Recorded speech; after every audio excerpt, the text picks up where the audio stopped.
So now we're going to play a short video that walks you through the database so that you can see how to use it, the different features. Please jot down any questions you may have or comments that you would like to make as you're watching the video. Okay, so this is the home page. And after I do the presentation, I'll put the link in, but it was in your meeting invite. So here are the 4 ways you can participate. You select a name from the database. So you can find the database here, here, and here. We wanted to make sure you could find it. So if you pick a name, then you pick select. So I'm now going to go to the database. I'm just going to shut my, yeah, there we go. Okay. So you can see the database. We have organized it by province and then by towns or cities. That makes this database unique. Most databases for our war heroes are done by last names and alphabetically. So if you are searching for a family member, that makes sense because you know what name you're searching for. But if you wanted to pick a name that comes from a geographical location from where you're born or where you're living, it's a little harder to find out who those people are. So here we've made it really easy. There are 10 provinces. There were no Canadian, Royal Canadian Air Force missing in action with no known graves from the Northwest Territories or Northern Canada. So that's why there are the 10 provinces. At the time of World War II, Newfoundland was not actually a province of Canada, but we've included it here because they are now a province of Canada. So you can see, you get the province name, the flag, how many people are listed per province. So that's how the 3749 are geographically located. If you click on it, you can see we have named the towns alphabetically. So you can search for your town. We say how many people are from each town. And I know it should be one person. But when you're programming, it's hard, you know, it's an extra layer of programming to say if it's one, do person, if it's more than one, do people. So we've just gone one people. If you click on it, so I'm going to click on Andrew, this is the type of data that comes up. This is the same data from the database where we got the information, and I'll show you that in just a minute. So here you can see Alexander's full name, where he's from, when he died, the squadron he was part of, that he is memorialized on a memorial in England. He has no known grave, and this says a little bit about when he died, like what was the mission they were on. And you can see it says here, please see Croswell PB. So here, we don't know where Croswell geographically is from. So you'll have a hard time finding it on our database, but I'm going to show you where we got the information, and you go to that database and you look up Croswell, and you'll find more information, and then you can come back to our database or stay on that one. So if you decide to take Alexander, you hit select. We ask you for your name and your email address. You hit confirm. You will automatically get an email that provides you more information, gives you the link to the resource guide on how to conduct historical research, and lets you know that we will check in a couple of weeks to see how your progress is.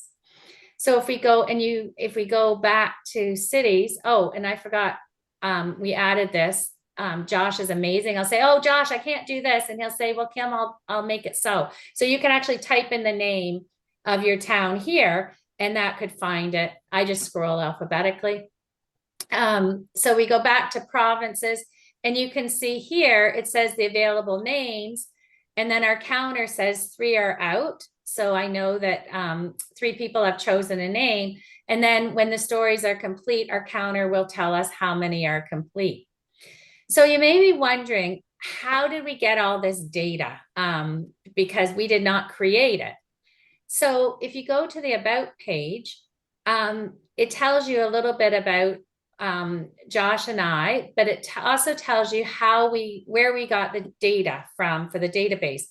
It's from the Royal Canadian Air Force Casualties Second World War webpage. And that's where they're organized. All of the RCAF casualties are listed there. And I think there's over 7,000. Josh created a computer program where we scraped their database, and then started to use filters. So we filtered out only those with no known graves from Canada. And that's how we got to 3749 that are on our database. This tells you a little bit, we just told you, but why we're focusing on MIA air crew. What does MIA mean? And the Acadia Recovery Program.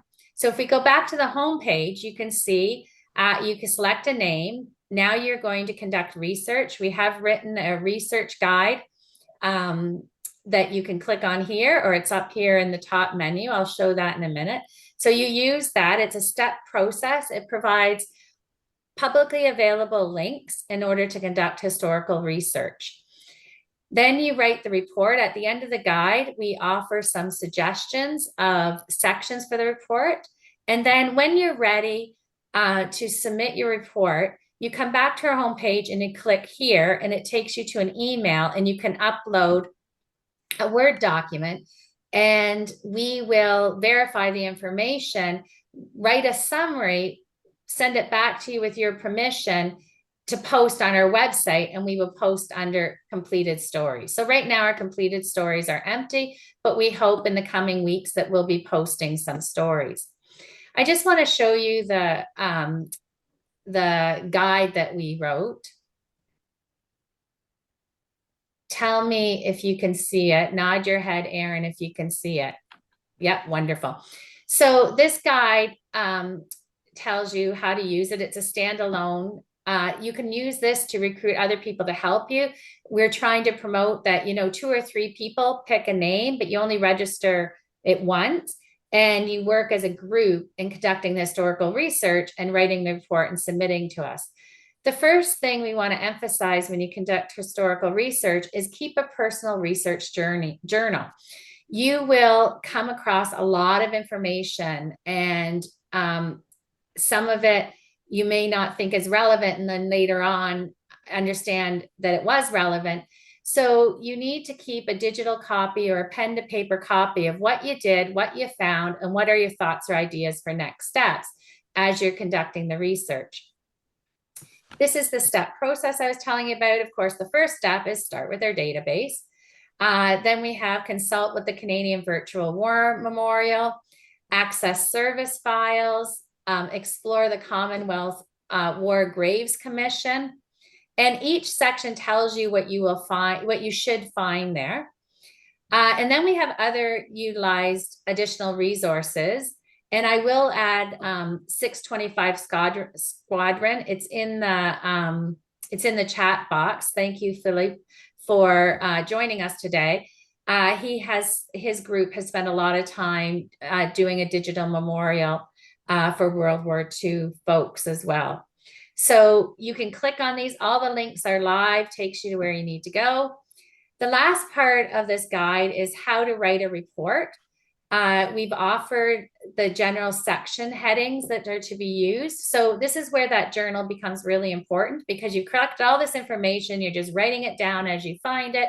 Now you need to start organizing it. So the sections that we've encouraged people to use is demographics and military information, civilian life, military career, final mission and death, and then memorial actions, because sometimes a town could have a memorial. The family could have already done research and the story is done, and we just need to post it on our website. We do ask that you list the name and the URL links of information source to use the report, because that's how we verify it to ensure that the information is accurate. So that's the research guide. And could I just jump in for a second, Kim? Sure. How powerful this can be. I've had my students in my history classes at Acadia do these biographies, and from their work, it was about 70 students, a little 70, 72, that I've been able to, through their work, identify 6 MIA, Canadian MIA, with high potential for recovery. So, and right now I'm investigating those further. So, all the reports that you do write will be read by one of us, and those that are deemed high potential, further investigations will be done, and hopefully leading to an active recovery mission. So that's the goal of this, is to provide the fullest account possible, and in some situations lead to an active recovery. So yeah, it's really important work, and everything you do will be read. Um, That's sorry. great, Aaron. Yeah. Thank you. Thank you for that. And that is why we're crowdsourcing and trying to teach people how to conduct historical research, as well as part of our principles and our efforts are to ensure that the folks that are missing in action with no known graves are not forgotten. And so it's about writing their legacy. So on that note, and to support what Aaron was saying, we have also created lesson plans. And these lesson plans are targeted towards high school students, post-secondary students, but they can be used by anyone. You can use them as a group. Cadet programs can do it. Legions, you can start like a book club, but do a conduct historical research club and engage people in this work. So the first one is the lesson plan 1 that is really outlines interactive activities to get students to learn how to conduct historical research. Again, anybody can use that. There's a video that's included in that gives some history, and there's a question and answer. Then we have some, for any of the educators on the call, we have an activity about learning about World War II and the Royal Air Force Ferry Command. And for those that, if you're going to be a supply teacher one day, there's a Q&A that you can leave for the students so they can read the activity or watch the video. I don't remember if there's a video for that one, but they could answer 10 questions and you have the answers to those questions. Then we have another activity around World War II, those with no known graves, in the Acadia University Recovery Program, to get people to be aware of who we are, what we're doing, and join us in accomplishing our goals. So the last one, as I shared, the completed stories will be here. They're not here yet. But this other button, you can check in at all the time. It's where we're going to post news. So we posted 2 articles here. One is an example of how historical research led to an active recovery mission in Canada of a World War II Canadian air crew missing in action. The thing about some of our missing in action air crew members is because Canada was the Commonwealth air training facility, we did have some that died on Canadian soil. And so this is one example. The other one, news article, is to show it how powerful conducting historical research actually is for the family and the community. And so that this article really talks about it from the family's viewpoint. This is where you can check out our YouTube channel. We post the videos there, and we'll be posting messages there.